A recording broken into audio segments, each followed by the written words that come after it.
Je viens de frotter la lampe magique et devinez ce que je viens de découvrir, la nouvelle Puma Gen E. Oui, ici, là, c'est écrit, c'est comme le Port Salut, c'est un peu la génération électrique de cette Puma. Pourquoi? Parce qu'en effet, elle est 100% électrique. Fini le moteur thermique. Dans cette version, on a le droit à un système 100% zéro émission. On va vous donner tous les secrets tout de suite.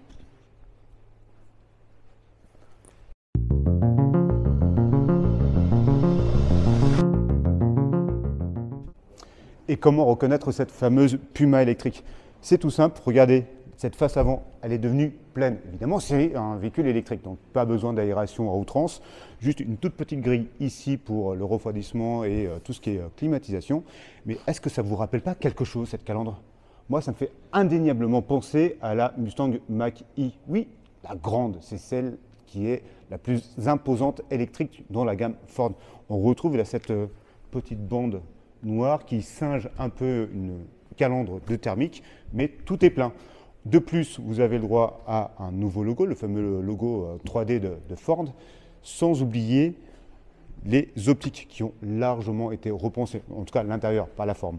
Vous avez des signatures LED totalement différentes et vous avez même droit, dans la version premium, à des feux full LED. Au niveau du profil, il n'y a pas beaucoup d'évolution non plus, hein. On est toujours sur cette même petite bouille avec ce capot plutôt horizontal et cette ligne de toit là qui descend comme un SUV coupé. Mais tout se passe surtout ici.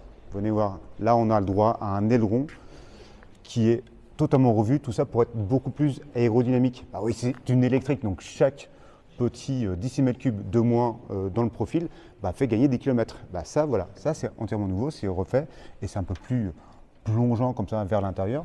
Et ça, c'est assez efficace. De plus, si on regarde un peu l'arrière, vous avez le droit à un petit logo Puma en blanc qui la caractérise. Et sinon, là, les optiques, c'est grosso modo la même forme, mais ils ont un petit peu plus retravaillé la signature visuelle. Vous l'aurez compris, au niveau stylistique extérieur, c'est vraiment la face avant qui va vraiment déterminer le coup de cœur ou pas, parce que tout le reste reste identique. Par contre, l'intérieur, c'est une autre paire de manches. Dans l'habitacle, c'est une révolution. Une révolution, je m'entends, attention, il faut prendre des pincettes puisque ce tableau de bord existait déjà dans le facelift qu'il y a eu cette année en 2024. Par contre, il y a une petite différence notable, c'est surtout la console centrale qui est entièrement nouvelle, qui est dédiée à cette version électrique. Donc comme vous pouvez le voir, il y a deux étages. Ici, vous avez un emplacement pour un chargeur à induction. Vous avez quelques petits emplacements pour mettre, par exemple, votre clé, évidemment la petite boisson et des petits rangements. Attention, également, une grosse nouveauté, c'est ça, là, ça c'est très électrique dans l'âme, c'est-à-dire vous avez donc ce fameux étage inférieur et là aussi vous pouvez mettre pas mal de choses dedans, dont brancher vos téléphones, même si vous ne voulez pas utiliser la plaque à induction, vous avez donc des branchements qui sont juste derrière. Si on reprend le tableau de bord, c'est la toute nouvelle génération du Puma, donc c'est plutôt une bonne chose, une très bonne chose, puisqu'on a le droit à quoi? On a le droit à un cockpit digital de 12,8 pouces. Il est modulable, configurable, il fonctionne très très bien et ça donne plutôt quelque chose de ultra moderne à notre Puma Gen E électrique. Vous avez également ici le multimédia sur une dalle tactile de 12 pouces et là aussi c'est configurable, on peut donc gérer la ventilation, les infodivertissements. Il y a même un route planeur qui est intégré à l'intérieur.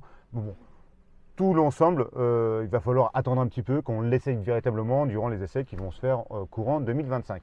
Autre chose de notable qui est génial à chaque fois chez Ford, c'est qu'on a le droit à une super sono et là c'est la barre de son Bang & Olufsen et tout l'équipement qui va avec, donc ça promet d'avoir un joli son. Autre chose de spécifique à cette version électrique du Puma, ce sont les contreportes. Les contreportes ont des matières totalement différentes, dont le biton qui est spécifique à cette version électrique. Le biton d'ailleurs qui se retrouve sur le tableau de bord se retrouve ici sur les sièges, comme vous pouvez le voir, bicolore, sur piqûre, une sorte d'alcantara et de cuir, c'est vraiment très efficace, c'est élégant, c'est propre, on s'y sent bien tout de suite dans cette version électrique du Puma. On s'y sent bien aussi à l'arrière, mais alors, si je vous parle du coffre, attention, c'est carrément Byzance.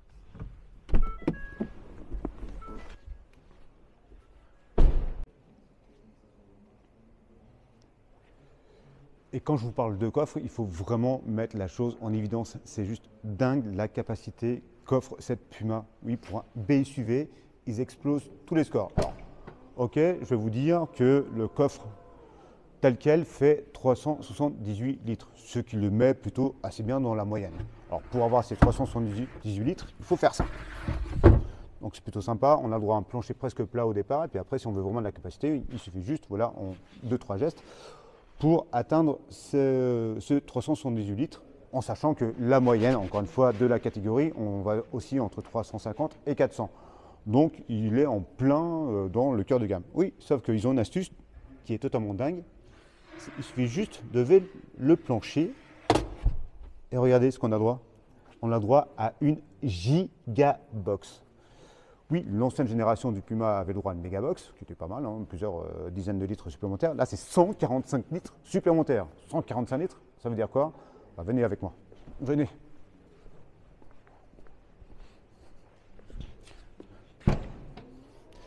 Alors là, on n'a même pas rempli le coffre, qui fait donc en tout 523 litres.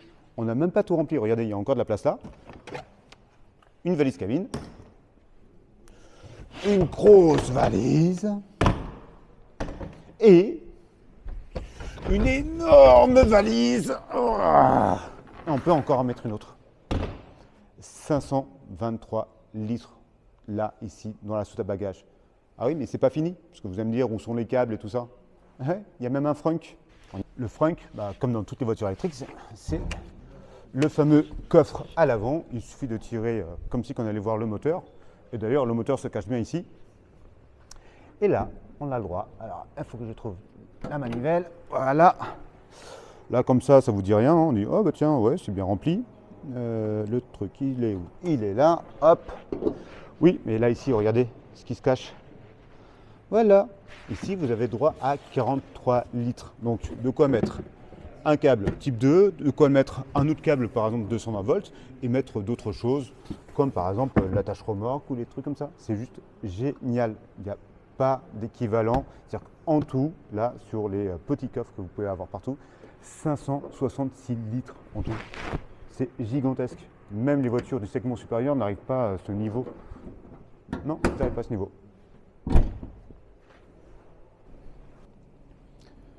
La version électrique ne modifie en rien son tempérament, ça reste une version traction avant. Vous avez donc le moteur électrique qui se cache là juste en dessous du frunk. Combien il fait ce moteur électrique?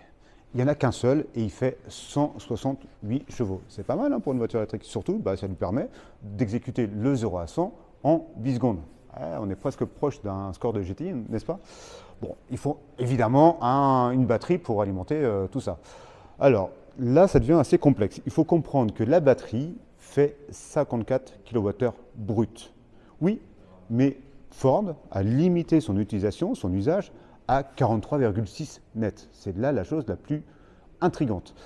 Donc ça lui permet officiellement de faire un peu moins de 400 km en mixte et un peu plus de 500 km en urbain.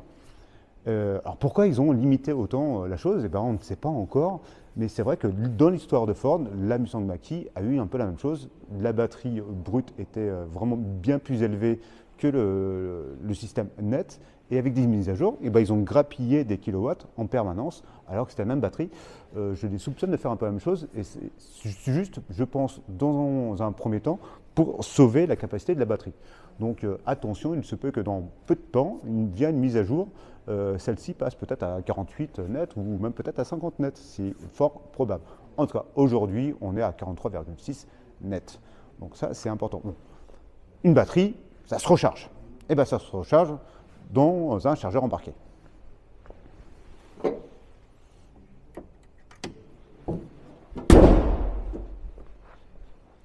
Me voilà avec mon pistolet magique, c'est le pistolet qui recharge la Puma Gen I. Bon, alors, bah, ici, pas de miracle. Au niveau de la recharge, on est dans du classique. 11 kW en AC et 100 kW en DC. donc courant continu dans les superchargeurs. Oui, mais sauf que comme la batterie est plutôt assez faible, pas très grosse, en tout cas en capacité utile, eh ben, la recharge se fait très rapidement. De 10 à 80 en 23 minutes. La recharge se fait de 10 à 80 en 23 minutes. Ça, c'est ultra rapide. Là aussi, c'est une référence dans le segment. Encore une fois, par contre, le kilométrage de l'autonomie est plutôt assez faible. Ceci étant dit, elle consomme très peu. Ford annonce une consommation normée de un peu plus de 13 kW pour 100 km. Et là, c'est aussi une référence. C'est aussi pour ça que la capacité utile n'est peut-être pas aussi élevée que ça. C'est très intelligent. Il joue plus sur la consommation que sur le réservoir. Un peu comme si nous, on jouait dans un thermique sur des TDI qui consommaient 3 litres au 100, plus que sur des réservoirs de 100 litres. Ça ne sert à rien, des réservoirs de 100 litres. Et bien là, ils sont en train de jouer là-dessus. Je trouve ça beaucoup plus malin. Et question prix, on en est où? Eh bien, Ford annonce déjà le prix de base de cette version Gen I à 33 990. Est-ce qu'ils ont droit au bonus? A priori, oui, mais rien n'est fait encore aujourd'hui. Le dossier n'a pas été déposé et pas été validé. Donc, on va partir sur 33 990 avec potentiellement peut-être un prix de base à 29 990 si le bonus est validé. Vous avez aujourd'hui droit à 2 Puma électriques, 2 finitions.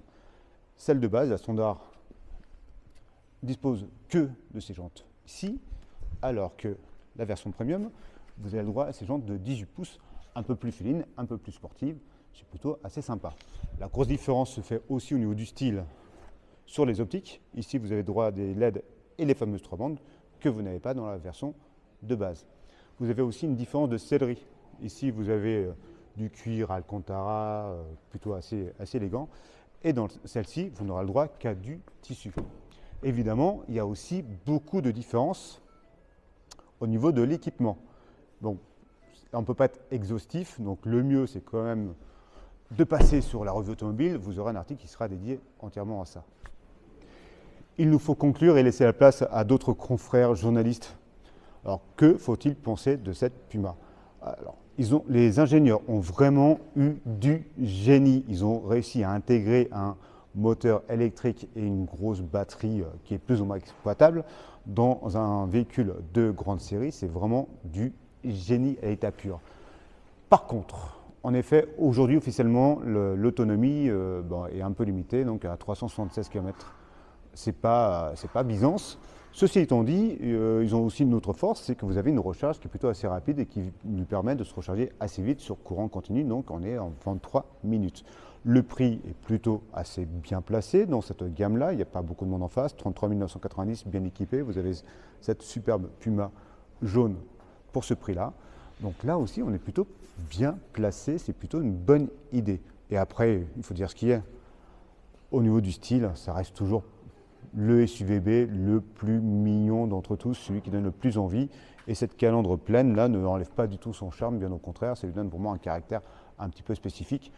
Mais moi, je mettrais encore un plus supplémentaire pour cette superbe couleur jaune-verte, là, qui est vraiment, moi j'adore, j'adore, j'adore. Il faut aussi parler de l'habitacle qui a été entièrement revu et corrigé avec un grand cockpit de 12,8 pouces, un multimédia.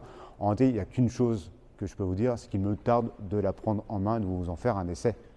C'est clair. Alors, si vous avez aimé cette vidéo, un plus, si vous n'avez pas aimé, un plus quand même, et puis vous allez vous abonner, vous allez nous suivre, parce que nous, on a plein d'autres histoires à vous raconter sur la revue automobile. Si vous voulez avoir les photos du cadreur du génie qui est juste derrière la caméra, c'est Julien, il faut aller sur la revue automobile. Vous aurez aussi un texte un peu plus complet sur toutes les finitions, les capacités, de l'écrit, donc il y a un peu plus de choses dedans. Et nous, on se donne donc rendez-vous bientôt sur la revue automobile. Tchuss!